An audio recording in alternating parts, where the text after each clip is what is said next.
All right, so we got a little new camera angle over here. You're watching me, which you might not want to watch me, sorry. But we're gonna take a ride over to my second home over at New Jersey Speed Shop. I'm working on a little project. I haven't really spoken about this project. It's taken a little bit longer, it's a little more time consuming, a little more tedious, a little harder than I expected. So this video is gonna be a little update video about it, since yeah, it might take a little bit more until I can be like, hey, here it is. You might notice too, I got right here the wind restrictor, which we actually now have for sale on drivendistrict.com until the end of the year. We're doing 15% off, free custom graphic. This is an example of a custom graphic with my Driven District logo on it, and free shipping. All those three combined sales are going on at once.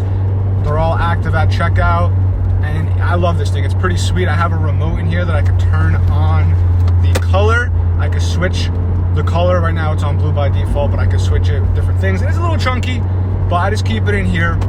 So if anyone is interested in that, it's a really sweet piece. It replaces your factory plastic one. I'll have a video going more in depth. Anyway, we got a little project that I've been working on. I'll kind of touch base on it, what I'm trying to do.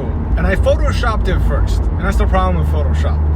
Photoshop, it's like, this is what I have. This is what I want the end result to look like. It's easy to make it look like what you want, but then when you try to actually do that, it ain't that easy. You start running into it and you realize, well, yeah, I didn't think about this or that, or I didn't know that was there.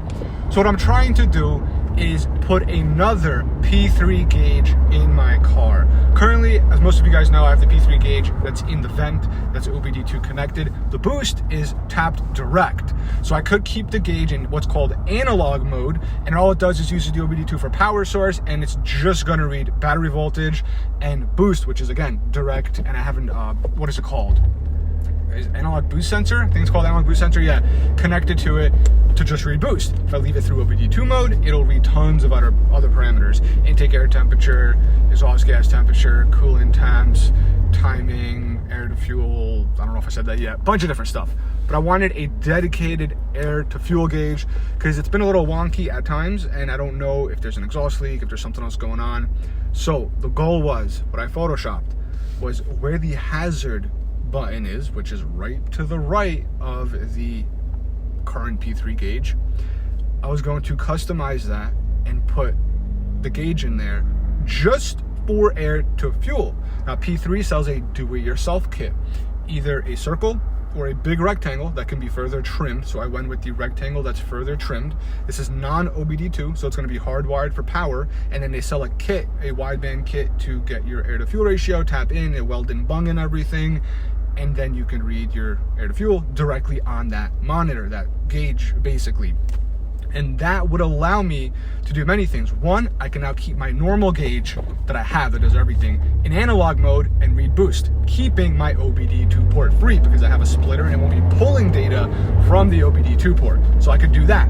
Then I could have another visible gauge reading air to fuel. That's also not being pulled in through OBD2 because it's being tapped direct with the bung. And that means I'll still have an OBD2 port free because it's not being used, nor is it being pulled in data to data log. So I can now data log in real time for whatever reason, you know, if I'm doing pulls, fine tuning something, whatever. While I do that though, I could also see my boost and my air to fuel in real time on the gauge. So if I'm doing videos, the POV videos that you guys probably know I like to do, you can see the air to fuel and the boost while I'm data logging. Before, I could only read boost. I wouldn't know my air to fuel until I go check my logs later.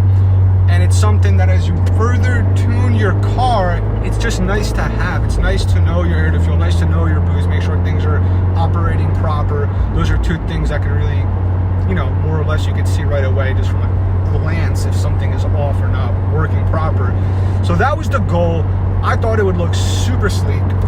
No extra gauges on the car. That's why I love it. Just like the vent gauge right now, it wouldn't take up any extra space or anything.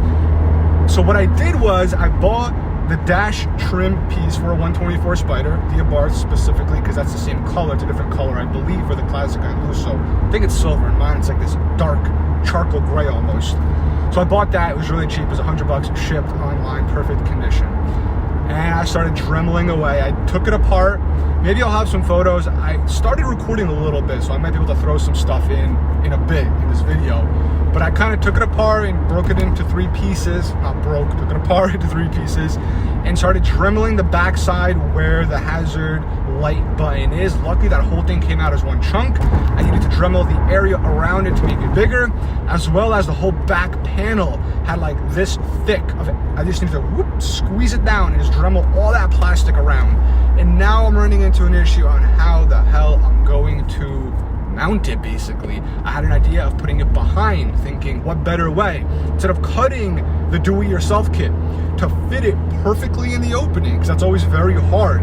The kit, it's basically sandwich piece of aluminum and this, you know, a type of plasticky material like a plexiglass or whatever they use. I'm not sure the proper name, but it's more or less a hard plastic shell sandwich to an aluminum back piece, and then there's obviously the brains of it behind it that makes everything work. But you can dremel and cut that piece to make it fit, but cutting it exactly to fit into something would be very hard.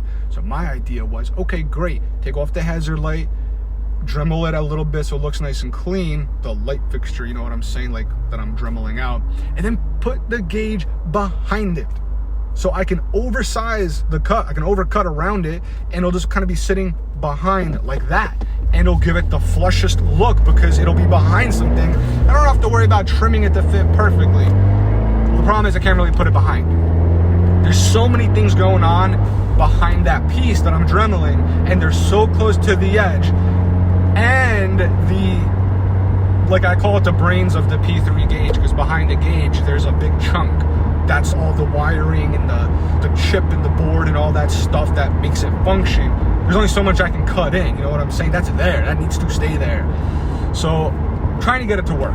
We are gonna get it to work, that I know. I already went too far to not get this to work. And if I screw that piece up, the secondary piece I bought, I still have my factory one that I could go ahead and screw up and try on. So we're gonna make this work one way or another. We're heading over, like I said, to New Jersey Speed Shop now. We're gonna see what else we can do today. I've been there multiple times working on this project. I will probably throw some slideshow pictures and videos as I'm speaking so you guys can see it, and then maybe some more later. And yeah, other than that, I still need to get the Eurocompulsion oil catch can on that just came in recently, which pretty soon we'll have that on drivendistrict.com. I'm slowly adding some of their parts. I currently just have their tune and 1446 plus turbo on there if anyone's interested. We're gonna put that on, so now when we swapped to the 1446 plus, and then even a few weeks later we took off the intake to look at it, there was already some oil buildup, so it's adding up pretty quick in there, and I know that's a known issue with the 124, so that's something I definitely want to do. I think it's just going to help the car run smoother and long term without that buildup going on in there.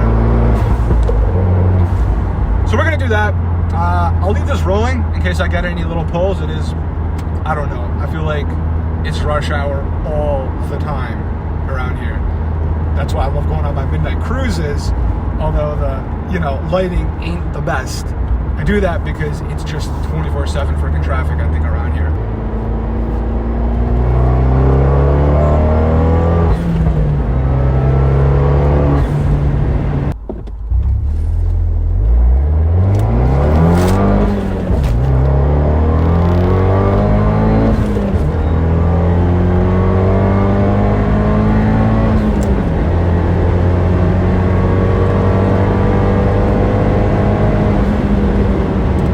Alright, we're almost here, so I'm gonna shut this off. We'll go work on that for a bit, maybe show you guys some more stuff after this. I don't know if I slid it through, who knows.